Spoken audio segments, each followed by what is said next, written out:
Thank you to everybody for staying. Being the last speaker can be a challenging position to be in, but I'm very thankful for the opportunity to address all of you here today. This is the second year that Trib has come to the expo here, and I was having dinner with one of our members last night who's a supplier to the retread industry. And his comment about this show is he said, I go to tens of trade shows all over the world. And he said, this is the one show that I have the fastest return on investment that I make anywhere in the world.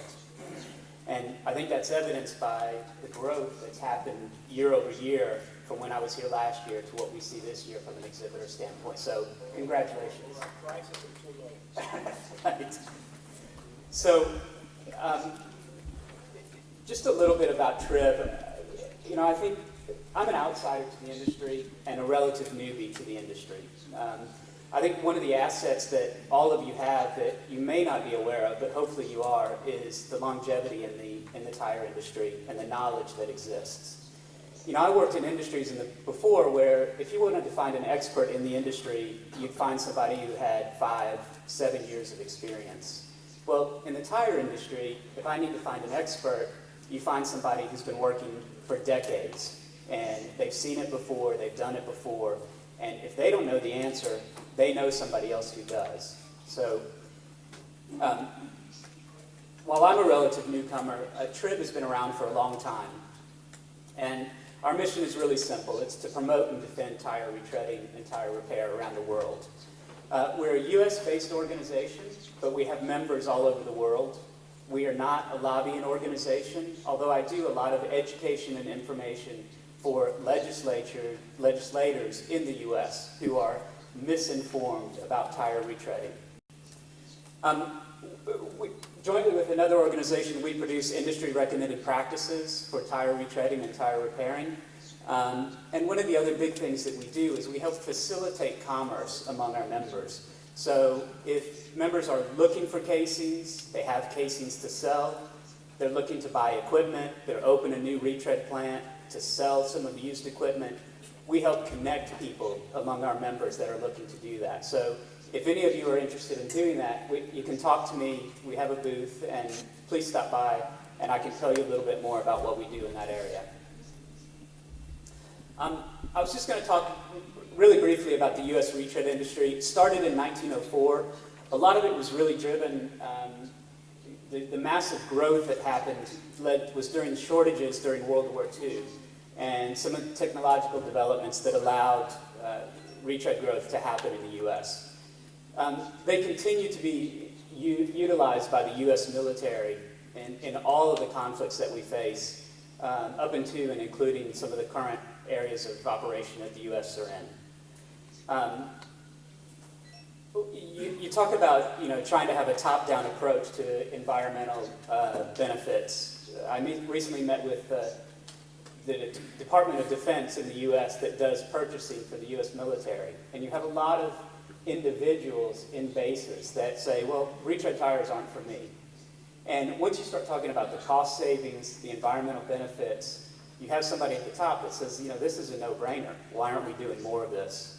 And if you can get that top-down level support, you really start to improve the usage of retreaded tires in a number of different organizations. Today, we're around 730 retread plants. But, as it was stated earlier, the amount of rubber that's being used, even with that change of plants, is absolutely the same. So it gives you a little idea of what's been happening. And going back to the 1950s, the majority of that was passenger tire retreading, and that's almost practically disappeared from the U.S. Just looking at the retread processes, I know this varies from country to country, but in the U.S. it's overwhelmingly pre-cure. About 94% of the business right now is pre-cure processes. The largest systems in use by the U.S., you can see the number of plants, Bridgestone, Bandag, Michelin, going all the way down to Continental opening, coming back into the retreading business last year. And just a quick look at the market share. This is not based on rubber, this is based on units. Bridgestone, a leader there, or through Bandag at 42%, and then names that we're all familiar with making up the rest. Wingfoot up there, Southern Tire Mart, the Bridgestone Bandag plants, going all the way down through a number of larger providers in the U.S. 2011 was a really good year for the retreading business. In 2010, we produced from commercial truck tires about just over 14 million retreaded truck tires. In 2011, that moved up. Capacity increased by about 1 million. And as was stated before, a lot of that is driven by the costs differential. I mean, you can see the cost of a new tire versus a retread, but there are still massive shortages of casings in the U.S. When I talk to retread members, the one thing that they say to me over and over again when I say, "How can I help?" and they say, "Well, find me some casings." And that's really driven up the price of casings themselves to retreaders. But with the price of natural raw materials, that differential hasn't increased as much, so they're still able to maintain a very significant cost advantage over new tires.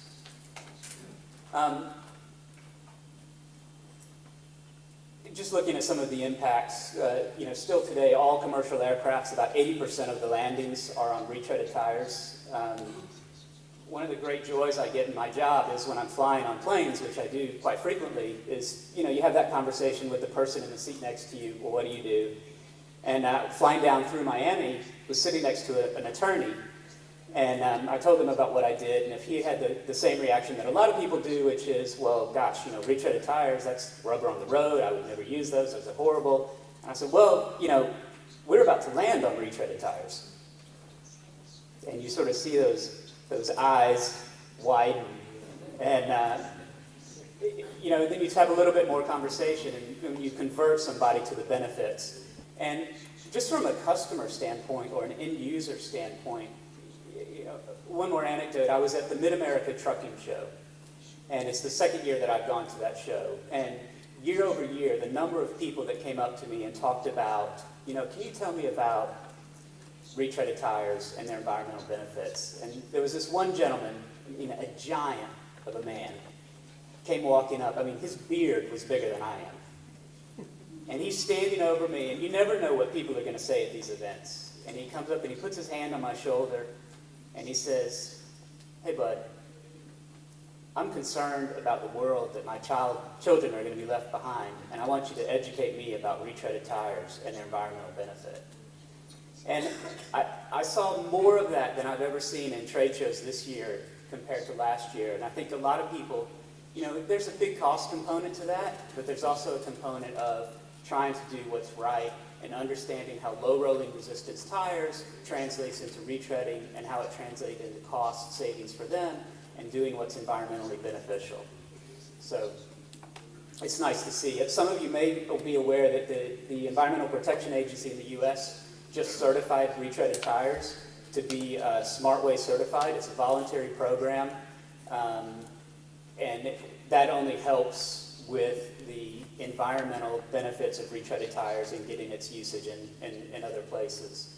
And finally, there's, the federal government has had a long-standing order that the federal government should be purchasing retreaded tires where possible because of their known environmental benefits. So it's a great story for us as an industry to continue to tell.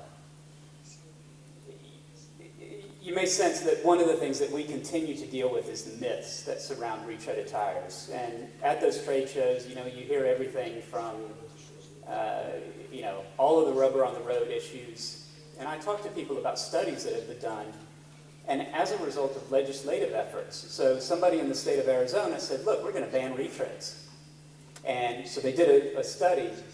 And what they found, and that was purely because of the rubber on the roads, and of course what they found is that it's new tires and retreaded tires in exactly equal proportion on the roads.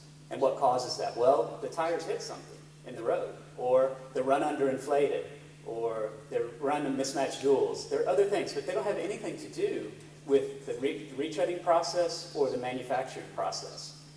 And as a result of some of these studies, the states have come and then since encouraged increased usage of retreaded tires because of their cost benefits. And finally, one of the biggest studies was done by the National Highway Transportation Safety Administration. 1,500 pieces of rubber they collected, and they found the exact same thing again. So it's new tires, it's retreaded tires, but nothing to do with the retreading process. Others have talked about the increase in inspection technology. You know, a lot of people think, well, every used tire that comes into a retread shop, it gets a new tread slapped on or glued on, and then it goes back out. Well, they don't realize the very careful human inspection and technological inspection that goes into every casing that comes into a retread shop. And once people understand that, and the amount of casings that get rejected, they have a greater appreciation for the final product itself. Quickly, and my apologies to those of you that are not retreaders, but Trib undertook with one of our sister associations a study about chamber fires during the retreading process. And we really wanted to look at causes that might be creating chamber fires. And one of the hypotheses was that it's flammable fluids that go into demounting tires in advance of the retreading process. So we sent surveys out to all of our members. We had just over 200 respondents. Again, just talking about the number of fires that we've seen and the potential causes of that. And so what did we actually find? Well, of those 200 members that we surveyed, 60% of them had had at least one fire in the last 10 years, with several of them having multiple fires. And with some analysis, laboratory analysis we did at the remnants that were left in these curing chambers, there was a lot of toluene and xylene, which are very flammable solvents that were left inside the casings, and the casings themselves had significant rust. So what we found is that oftentimes the use of those flammable solvents to help demount those tires that have been sitting for a long time, have had rust, and really to try and break that seal, they were draining into the inner liners of the casings and penetrating them, which ultimately could sit for long periods of time.